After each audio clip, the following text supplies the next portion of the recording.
سونیتا له عادت سره په مسکا وویل تورن صاحب نور. ما بیا پیل وکړ. بس نو د ډاکټر نجیب حکومت چپا سو. زه کلي ته ولاړم. هلته مې تر اوسه پورې دهقاني کوله او د کلي په ښوونځي کې ښوونکی یم. یو ورور مې په جهاد کې شهید سو. 3 ژوندي دي چې ټول سره بیل یو. یو سپین ږیری پلار لرم، یوه مور، 2 زامن، 2 لوڼې، ښځه، 2 خویندې مې واده سوي او یوه په کور ده. زه به مو سر خوږوم. یو ساعت یې رانه پوښتنې کولې چې طالبان چیرته دي، په کومو ځایونو کې، په کومو عملیاتو کې دې برخه اخیستې ده، نور ملګري دې څوک دي. داسې ډېرې پوښتنې چې ما یې په هکله هېڅ معلومات نه درلودل. خو دوی زموږ د کلیوالو او سیمې په هکله ډېر معلومات درلودل چې زه خپله ورته حیران سوم. له دې پیښې نه 5 ورځې مخکې موږ له یو قومي سره خیښې وکړه او د شپې تقریبا 20 کسان زما د وړوکي خور په دسمال پسې راغلل. دوی ویل چې هغوی طالبان وو او ته ورسره لاس لرې. عجبه وه، هر څه مې چې ورته ویل دوی پرې باور نه کاوه. د دې ورځې تحقیق په خیر و خیریت سره خلاص سو، خو زما د تور سپیناوی نیمګړی پاته سو او بیرته یې خپل ځای ته راوستم. 2 ورځې وروسته بیا هماغه ځای ته بوتلم. دا ځل مایک او هغه بل سپین سري پوځي چې یو بل افغان ژباړن ورسره ورغلل. په دې ورځې هم ټولې پوښتنې د طالبانو او القاعده په هکله وې چې ما یې په اړه هېڅ هم نه سو ویلی، ځکه چې زه نه طالب وم او نه مې د هغوی په هکله څه معلومات درلودل. خو دوی کله زما خبره منله.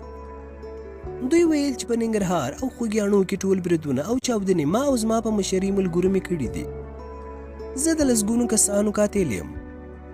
کله مې چې د دوی پوښتنو ته د دوی په خوښه ځواب ورنه کړ، زما وهل ټکول شروع سول. امر یې وکړ او زه یې له پښو نه په چت کې په رسویي سرچپه ځوړند کړم. هغوی 3 واړه بهر ووتل. 2 عسکر پاتې سول چې ماته جزا راکړي. هغوی تقریبا 1 ساعت وروسته راغلل. بیا یې هماغه پوښتنې شروع کړې، خو ماته چې څه نه و معلوم نو ما به ورته څه ویلي وای. دوی زموږ نوي خپلوان طالبان او ترهګر بلل، خو دا خپلوان زموږ د کلي وو او زموږ د لرې خپلوان هم وو. داسې احساس مې کاوه چې ماغزه مې له پوزې نه راوځي. له پوزې نه مې بې اختیاره اوبه څڅېدې چې څومره زارۍ مې ورته وکړې، خو دوی داسې د تیږو زړونه درلودل چې هغه د 1 میاشتې ښه راته د دوی چل ښکاره سو چې زه یې د همدې ورځې لپاره داسې ژر روغ کړم. ټپونه مې یو ځل بیا په درد سول، ځکه چې دوی ظالمانو زه په پخوانۍ ټپونو په ډنډه وهلم او زما چغې به اسمان ته پورته سوې. ما به یوازې الله پاک ته توبې ویستې، نور مې هیڅ هم نه ویل. کله چې په دې سزا څه ونه سوه، بربنډ یې کړم او داسې یې ودرولم چې لاسونه او پښې یې راته په 4 خواو ته کش وتړل.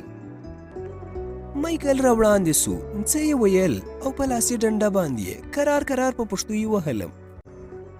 ورپسې ژباړن هم را وړاندې سو، د هغه د خبرو په ژباړلو یې پیل وکړ. مایکل وایي ته خو افغان یې، بیا پښتون یې، تاسو ډېر غرور لرئ. ستاسو دا غرور به تر پښو لاندې واچوم. اوس خو به هر څه وایې، که یې ونه وایې نو غرور به دې څنګه سي.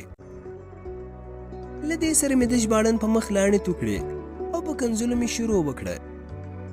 ما ویل د خر بچیه، دې انګریزانو ته خو زموږ غرور او میړانه معلومه ده. نور مې څه ویل، خو داسې ډنډه یې په خوټو راکړه چې بیا په ځان نه یم پوه سوی. کله چې مې سترګې وغړولې، په خپله خونه کې پروت وم. ټول ځان مې درد کاوه. د کورنۍ غم مې له یاده ووتی. اوس په خپل غم کې ډوب وم. که غوښې یې رانه په امبورش کولي وای، دومره نه خفه کېدم لکه زه یې چې بې عزته کړم. ځان ته مې وکتل لکه بانجان تک شین وم. بې اختیاره زګیروۍ مې له خولې وتې. سخت تږی وم. ژبه مې په تالو پورې نښتې وه. د ورنه د باندې مې د چا ګنګوسې واورېدې. ور مې په پښې وډباوه. د وره وړه کړکۍ خلاصه سوه. د سونیتا ښکلې سترګې ترې معلومې سوې. نظر یې ډېر خوږ راباندې ولګېدی، داسې لکه نږدې دوست چې مې پوښتنې ته راغلی وي. له ځانه سره موسک سوم او سونیتا ته مې وویل: سونیتا تږی یم، اوبه راوړه. سونیتا په منډه یو وړوکی بوتل اوبه راوړې، له کړکۍ نه یې راګوزارې کړې. اوبه مې وڅښلې او اوږده ساه مې واخیسته. ما ویل: مننه. کله چې مې د سونیتا څېرې ته پام سو، ډېره خواشینۍ راته ښکاره سوه. پسې غبرګه یې کړه: ډېر یې وهلی که نه؟ دا د سپي بچیانو پرون یو زلمی هلک د تحقیق په وخت کې وواژه. ډېر ښه ښایسته هلک و. په دې خبره مې د وجود زخمونو خارښت وکړ. ترې ومې پوښتل: د کوم ځای و؟ راته ویې ویل: هلمندی و. ما وویل: نو څه مسلمانان خو نه دي چې ګیله ترې کوې؟ دا ووایه چې د څه لپاره راغلی یې.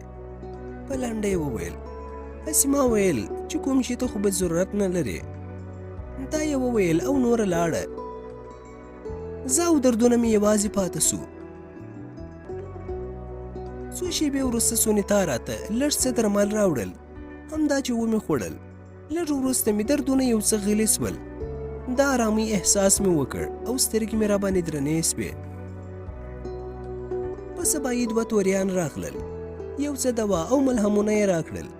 په 3 ورځو کې یې ډېر ښه کړم. د دوی په درملو کې عجبه تاثیر و. ډېر ژر یې اثر کاوه. له یوې خوا مې وجود ټول په وینو ککړ و، له بلې خوا دا 3 ورځې مې ملهم او پټۍ لګولې.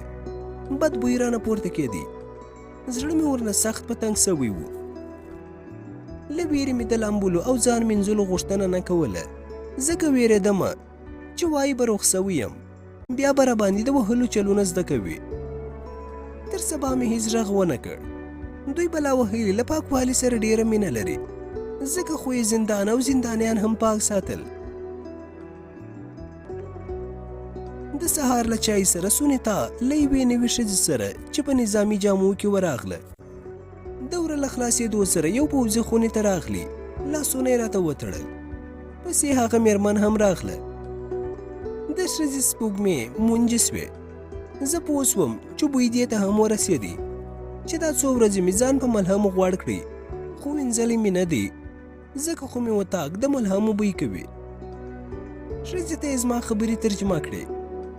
هغې امر وکړ چې ما دې ژر تشناب ته بوسي. زه تشناب ته ننوتلم او ځان مې ومینځئ. د بندیانو پاکې جامې یې راکړې.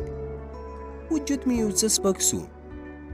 کله چې بیرته خپلې خونې ته راوستم، ګورم چې خونه یې هم پاکه کړې وه. دا اودس ته ماتېدو لپاره به مې کله کله ټوله ورځ خوب نه کاوه. په 24 ساعتونو کې به یې سهار او ماپښین تشناب ته پرېښودم. ډېر کله به مې په تیمم لمنځونه کول. د مازدیګر پر لمانځه ولاړ وم چې زما د خونې ور خلاص و. پوه سوم چې سونیتا او هغه بله ښځه دي. زه یې چې په لمانځه ولیدم بیرته شاته سول. دعا چې مې خلاصه کړه، ور مې وډباوه. زما سره پوښتنه دا وه چې دا ښځه په ما څه کوي. سونیتا 2 نور پوځیان له خونې د باندې ودرېدل او هغه پوځي ښځه خونې ته راوړاندې سوه. له وړوکي چرمي بیګ نه د ډاکټرانو سامان راوویستی. د فشار آله چې مې ولیده یو څه ډاډه سوم. ښه یې معاینه کړم او نسخه یې ولیکل. په ټوکو مې ورته وویل: همداسې ښه یم، وهلو ته مې جوړوئ، هسې مې بیا هم تحقیق ته بیایي. امریکایي ښځې سر د نه پوهېدو په معنا وښوراوه. سونیتا ورته زما خبرې ترجمه کړې. ښځه له خندا نه شنه سوه. بیا یې څه وویل چې سونیتا یې خبرې داسې ترجمه کړې: وارل وایي چې ستاسو لپاره دا سزا هم کمه ده. تاسو تل درواغ وایاست. تاسو چې ماشومان او ښځې وژنئ، زړه مو درد نه کوي؟ تاسو قاتلین یاستئ. له دې سره مې بې اختیاره ښځې ته یوه عسکري څپېړه ورکړه. څومره زور چې راکې و، په مخ مې په څپېړه ووهله. له څپېړې سره یې یوه چغه له خولې ووتله. شاته یې ځان وغورځاوه او د خونې له وره سره یې اوږه په درز ولګېده. له دې سره د خونې د باندې شور ماشور جوړ سو. عسکر چې له خونې د باندې به تل ولاړ و، په ټوپکو یې مرمۍ تېرې کړې. او زما خواته یې رامنډې کړې. دستي یې ښځه د باندې وایسته او په ما پسې یې وربند کړ. له ډېره قهره مې ټول وجود رپېدی. زړه مې په کنځلو ښه تش کړي. ورسره مې د ښې جانانه سزا تمه هم درلوده، خو سبا پورې نه د درملو درک معلوم سو او نه هم د سزا. نه پوهېږم چې د شپې څو بجې به وې چې ور خلاص سو او کڅوړه یې را په سر کړه. له یو څه مزل وروسته یې په زینو کوز کړم. پوه سوم چې کښته یې روان کړی یم. د یوې خونې د ور د خلاصېدو غږ مې واورېدی. 2-3 قدمه د کوټې منځ ته ورغلو. په یوې څوکۍ یې وتړلم او له سر نه یې رانه کڅوړه لرې کړه. ګورم هماغه ښځه ده چې ما په څپېړه وهلې وه. ما ته مخامخ د میز شاته په څوکۍ کې ناسته وه. په میز د سګرېټو ډبۍ، یو لایټر، د شرابو 2 بوتلونه او 3-4 پلاستیکي ګیلاسونه پراته وو. په خونه کې اندامور پوځیان چې نیمه تورې څېرې یې وې هم په څوکۍ ناست وو. دا ځل ژباړن پکې نه وو. کړتې پړتې یې ډېرې کولې. ښځې بوتل راپورته کړ او زما خواته را روانه سوه. نیکري اغوستی وو. سپینو غوښنو ورنونو یې سمه ځلا کوله. په پلاستیکي ګیلاس کې یې شراب واچول. بیا یې ماته په خندا راوړاندې کړل. ما ترې مخ واړوه او بیا یې راوړاندې کړل. څه یې وویل؟ ټولو په کړس کړس وخندل.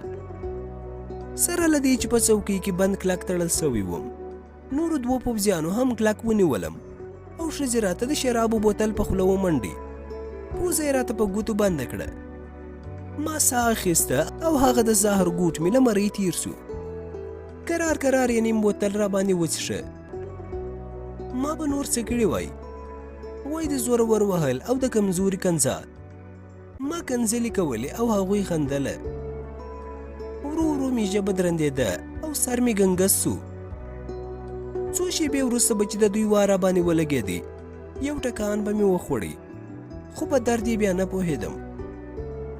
کله کله به ګزار دومره دروند و چې ټوله نشه به مې وتښتېده، خو وروسته به بیا هم په ځان نه پوهېدم. نه پوهېږم چې څه وخت به و چې دردونه را ویښ کړم. له غټې ګوتې نیولې تر ویښتو پورې ټول درد او درد و. نور کله به یې 2-3 وخته اوبه او ډوډۍ راته راوړه، خو اوس چې مې شاوخوا وکتل هېڅ هم نه و. دا ځل یې پوره 3 ورځې نه اوبه نه ډوډۍ او نه هم دارو درمل راکړل او نه هم د تیر ځل په شان سونې ته راغله.